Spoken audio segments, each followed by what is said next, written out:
दोस्तों, बहुत सारे खाता धारकों का बैंक अकाउंट आधार से तो लिंक है, यानी उन्होंने अपने बैंक खाते में आधार सीड करवा रखा है। उनके खाते में AEPS सर्विस भी इनेबल है, यानी आधार इनेबल पेमेंट सर्विस इनेबल है। वो अंगूठा लगा करके कहीं भी पैसे भी विड्रॉल कर पा रहे हैं, चाहे वो किसी लोकवाणी केंद्र पर या फिर किसी भी बैंक के ग्राहक सेवा केंद्र पर अपना अंगूठा लगा करके पैसे विड्रॉल कर पा रहे हैं। यानी उनके बैंक अकाउंट में AEPS सर्विस इनेबल है, उनके बैंक अकाउंट में आधार लिंक है। लेकिन उनका जो PFMS है वो रिजेक्ट है, मतलब उनका बैंक अकाउंट NPCI से लिंक नहीं है। तो आखिर ऐसा क्यों कि खाते में आधार तो लिंक है लेकिन NPCI लिंक नहीं है, यानी उनका बैंक खाता DBT इनेबल नहीं है। तो इसके दो कारण हैं। उन दोनों कारणों का आपको पता होना आवश्यक है, अन्यथा आप बैंक के चक्कर लगाते रहेंगे, आपका बैंक अकाउंट NPCI से लिंक नहीं हो पाएगा। और जब अकाउंट NPCI से लिंक नहीं होगा तो आपका PFMS एक्सेप्ट ही नहीं होगा। फिर आपको चाहे PM किसान योजना का पैसा मिलना हो, या फिर स्कॉलरशिप का पैसा मिलना हो, या फिर आपको पेंशन किसी तरह की अगर मिलती है, वृद्धावस्था, विधवा या फिर विकलांग, वो भी आपको नहीं मिलेगी। या फिर आपको किसी तरह की अगर सब्सिडी मिलनी है, फिर चाहे वो गैस की हो या फिर आपको खाद बीज की सब्सिडी मिलनी हो, वो भी आपको नहीं मिलेंगी।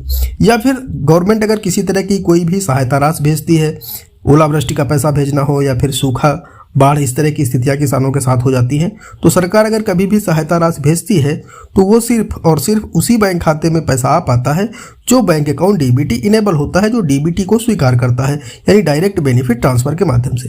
क्योंकि सरकार अब कोई भी सब्सिडी या सहायता राशि आधार मोड के माध्यम से ही भेजती है। तो अगर आपका बैंक खाता NPCI से लिंक नहीं है तो आपको उस योजना का लाभ नहीं मिल पाएगा, आपके खाते में वो पैसा क्रेडिट नहीं हो पाएगा। दोस्तों, वीडियो में आगे बढ़े, दोनों कारण आपको बताएं कि किन दो कारणों की वजह से आपका बैंक अकाउंट NPCI से लिंक नहीं हो पा रहा है। खाते में आधार लिंक है लेकिन NPCI से लिंक नहीं हो पा रहा है, यानी DBT इनेबल नहीं हो पा रहा। आखिर वो कौन से दो कारण हैं? उससे पहले आप सभी लोगों से मेरी एक ही रिक्वेस्ट है, अगर अभी तक आपने हमारे इस चैनल PM किसान इन्फो को सब्सक्राइब नहीं किया है तो प्लीज इसे सब्सक्राइब कर लीजिएगा, साथ ही साथ बेल आइकन को अवश्य प्रेस कर लीजिएगा, ताकि जैसे हम इस तरह का कोई भी दूसरा वीडियो अपलोड करें तो उसका नोटिफिकेशन आपको सबसे पहले मिले। चलिए शुरू करते हैं। दोस्तों, पहला कारण यह होता है कि बैंक ने जब आपके खाते में आधार लिंक किया तो बैंक ने DBT फ्लैग के ऑप्शन में यस नहीं किया, या तो उन्होंने उस DBT फ्लैग का जो ऑप्शन है उसे ब्लैंक छोड़ दिया या फिर वहां पर नो कर दिया है। इस वजह से आपका खाता आधार से तो लिंक है लेकिन NPCI से लिंक नहीं हुआ।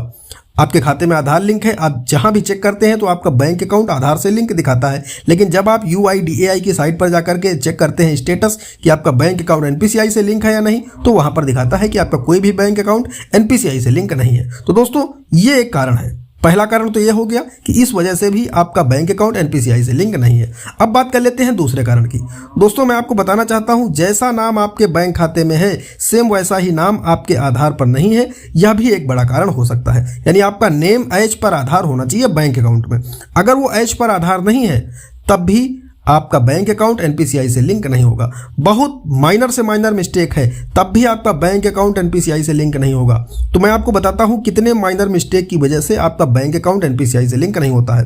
दोस्तों, मान लीजिए बैंक में आपका नाम दीपक लिखा हुआ है और आपके आधार में भी नाम दीपक लिखा हुआ है, लेकिन हो सकता है कि बैंक ने लिख रखा हो DIPAK दीपक और आधार में DEEPAK लिखा है, तब भी आपका बैंक अकाउंट NPCI से लिंक नहीं होगा, क्योंकि यहाँ पर नेम एज पर आधार नहीं है।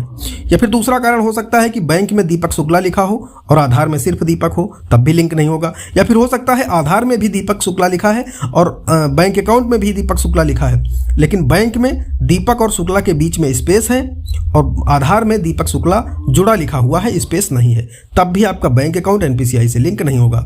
या फिर मान लीजिए कि आधार में भी दीपक शुक्ला लिखा है, बैंक अकाउंट में भी दीपक शुक्ला लिखा है, लेकिन बैंक में 2 बार स्पेस है और आधार में सिर्फ सिंगल स्पेस है, तब भी लिंक नहीं होगा। दोस्तों, ये बहुत ही माइनर मिस्टेक है, लेकिन अगर ये भी मिस्टेक है आपके आधार में, आपका बैंक अकाउंट एज पर आधार नहीं है, तब भी आप बैंक के चाहे कितने भी चक्कर लगा लें, बैंक वाले चाहे जितनी बार आपके उस DBT फ्लैग में यस कर दें, आपका जो बैंक अकाउंट है वो NPCI से लिंक नहीं होगा, क्योंकि आपका जो बैंक अकाउंट है वो एज पर आधार नहीं है। तो सबसे पहले ये चेक करना आवश्यक है कि आपका बैंक अकाउंट और आपके आधार में जो नेम की स्पेलिंग है वो एज पर आधार है या नहीं है, कहाँ पर कितना गैप दिया गया है, कहाँ पर कितना स्पेस दिया गया है, वो दोनों में सेम होना चाहिए। अगर दोनों में सेम नहीं होगा, आपका बैंक अकाउंट NPCI से कभी भी लिंक नहीं होगा, चाहे बैंक वाले लाख कोशिश कर लें, आप चाहे जितने चक्कर लगा लें, कभी भी लिंक नहीं होगा। तो दोस्तों, अगर ऐसा है तो सबसे पहले या तो आप अपने आधार में करेक्शन करवा लें, जैसा नाम बैंक में है वैसा ही आप अपने आधार में करा लें, या फिर जैसा नेम आपके आधार में है सेम वैसा ही आप बैंक में करा लें। ये दो विकल्प हैं आपके पास। या फिर आप पोस्ट ऑफिस में जाकर के नया सेविंग अकाउंट ओपन करा लीजिए, तभी आपको इन योजनाओं का लाभ मिल पाएगा। अगर आपको पीएम किसान योजना का पैसा नहीं मिल रहा है तो सबसे बेस्ट ऑप्शन है आप एक नया account India post payment bank में खुलवा लीजिए। बायोमेट्रिक के माध्यम से आपको पीएम किसान योजना का लाभ कंटिन्यू मिलने लगेगा।